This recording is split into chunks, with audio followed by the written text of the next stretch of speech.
Hello to whoever is watching this. I am finally going to make a video on here about what got me into a year of jail, and then from there 2 years in a Washington State mental hospital.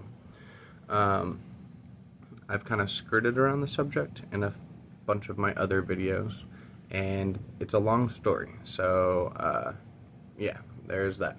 Um, but yeah, so I guess essentially I will start at what I find to be the beginning. So I didn't come out. I'm gay. I didn't come out until I was 21. Um, Most of my friends, all but one actually, accepted me for who I was.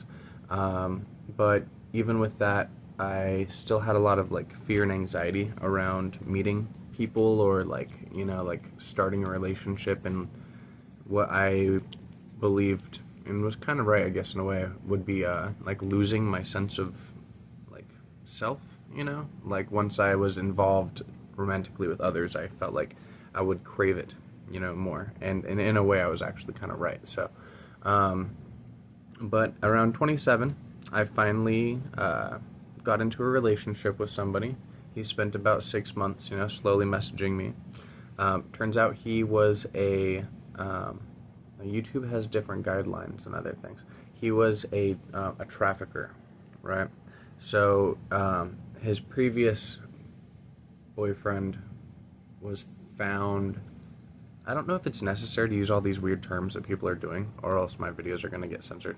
But he was found out without the life of living in his vehicle. Apparently 3 months before I physically met this guy. And he had been messaging me for 6 months, and he told me that his boyfriend had died 2 years before. So I didn't find this out until right after everything started getting really weird, and I started, like realizing things. But that took 4 months. I was with him for five, maybe six. After 4 months, I started having all sorts of strange dreams, recurring memories that I thought were not real, all sorts of like bad stuff. It's like the moments where like your minds are merging together before the PTSD starts to set in. And it's like your brain is like trying to keep these things isolated to like protect you from PTSD. But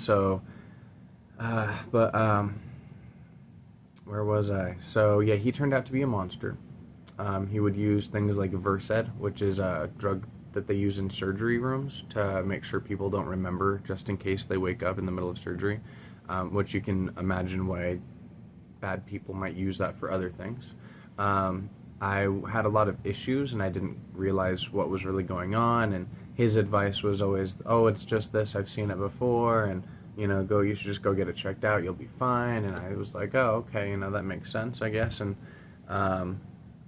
it was just, yeah, it was crazy how willing I guess I was to kind of like be stupid, or like how much of a pro him and all of his roommates were involved with this, like how good they were all at just acting, and they had like such amazing friends, such nice girlfriends that would come over that were just amazing people, not like like female friends that just come over.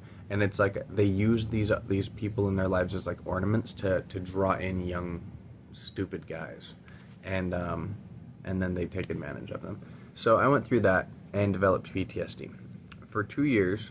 After the PTSD, I tried to like do therapy right away, and they said they'd never dealt with anyone who had such recent trauma. So they just pretty much threw a bunch of Klonopin at me and antidepressants, and the Klonopin would knock me out for 12 hours, and it worked for a little while, but in the end I wound up self-medicating, because like opiates, I did for about 4 months. They get rid of all of the PTSD stuff, and if you do a little bit, then you can still function.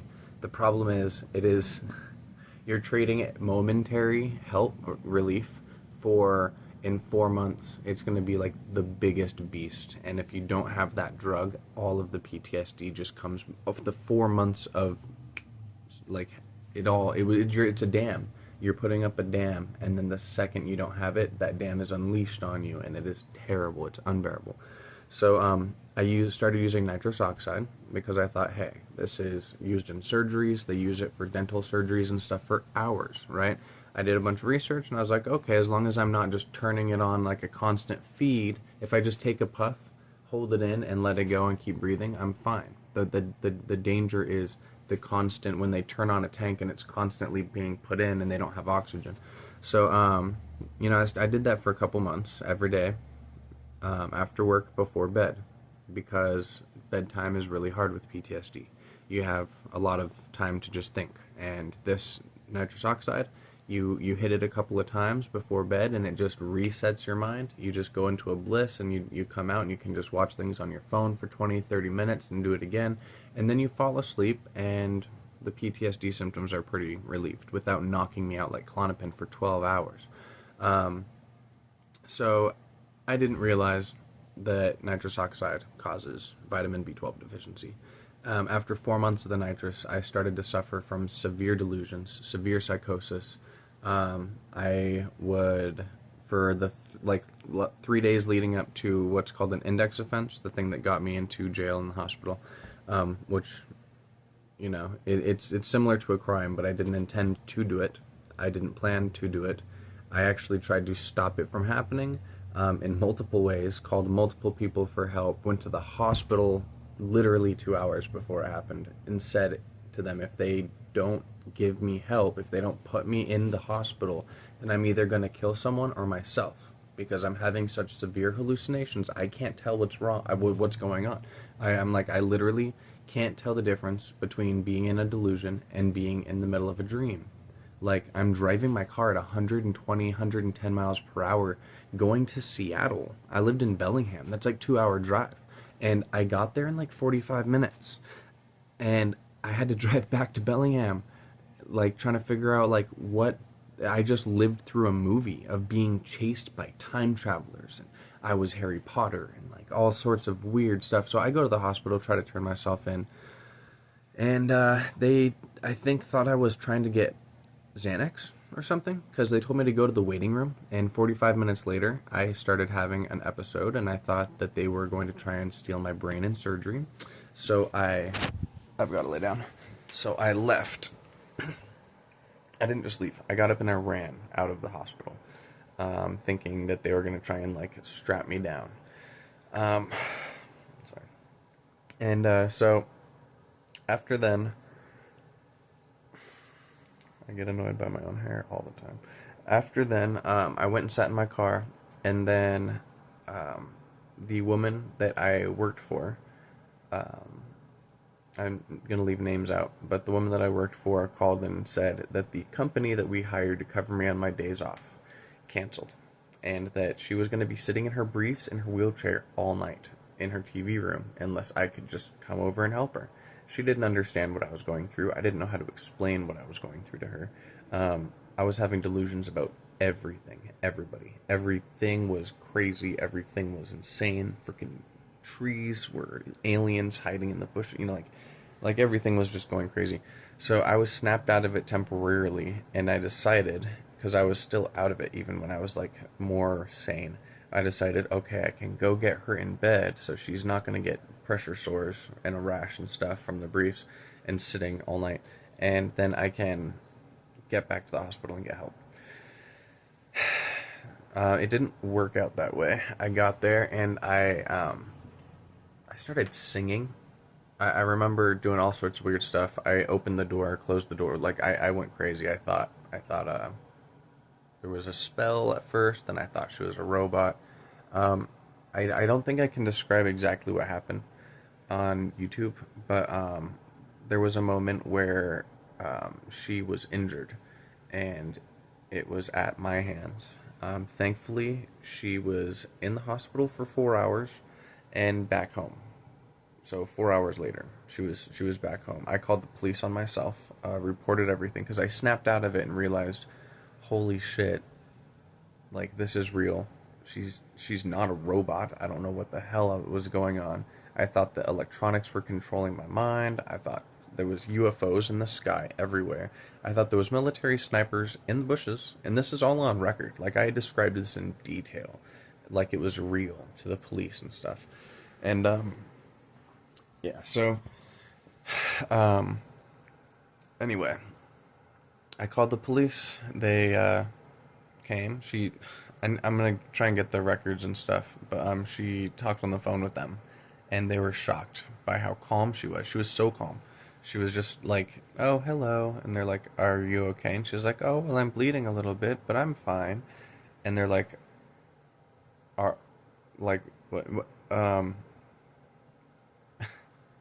They were confused. I was confused. She was very spiritual, and the whole time talking about God and demonic spirits, and that was fueling into my that current psychosis. And because I was thinking that she was a robot being controlled by thousands of demonic psychics. I don't even know. It didn't make sense. But so yeah, that's what got me into the jail. And actually, after a year in jail, they were gonna Whatcom County in Washington was gonna just let me go with a diminished capacity plea, which means they found grounds, the B12 deficiency, that I had because I wasn't high on any drug at that time. That whole time I wasn't high on anything. They found grounds that okay, he was suffering from a a, a medical condition that caused this. He spent a year in jail, which is evil. Jail is just evil. I can just say that now. There are so many stories about just them treating young 18-year-olds just terribly in there. Like the guards. The guards are evil. Um, but sorry. Just anyway. So yeah, that's what got me in jail. They were gonna let me out with diminished capacity, and I argued that I needed mental help. I still had PTSD. I still had drug addiction that I was trying to deal with. I didn't want to just be let out and go right back to trying to figure things out on my own. So they sent me to Western State. Turned out it was beneficial for me. It was 2 years of my life, but they tried to keep me there. They said I was going to spend 5 to 10 years, even though they knew that I didn't have a mental illness. Um, but like, which is weird because that's like the standard for people with mental illness. Even though there's all sorts of laws that go into like protecting people's like liberties and civil rights, and it says that like people are supposed to be put on like community restriction, put into the community like at least 2 to 3 years after they're medicated and stable and show no signs of understand everything, and they can prove that they understand what happened, why it happened, that they know that they need medications, they reformed, right? Like psychosis, especially if you have schizophrenia, it sneaks up on you when you're young and you have no idea what's going on. So these kids, a lot of kids in there. They're like 18, 22 that have schizophrenia that commit a crime because they have psychosis, and then once they get medicated, they're completely normal people and sometimes like unusually creative and intelligent, like a lot of them in there. So yeah, it's just like the state hospitals, especially in Washington, are just so broken because they keep people in there for like 10, 15, 40 years. I'm not even joking. There's people in there who have been in there for 40 years. So yeah. Anyway, that's what got me in there. And hopefully this isn't too long. I think this is probably one of the longest videos I've ever made. Um, yeah, I hope everyone's doing good. I hope you guys are all doing something that makes you feel good about yourself or makes you feel connected or yeah. Yep. Love everyone. Bye.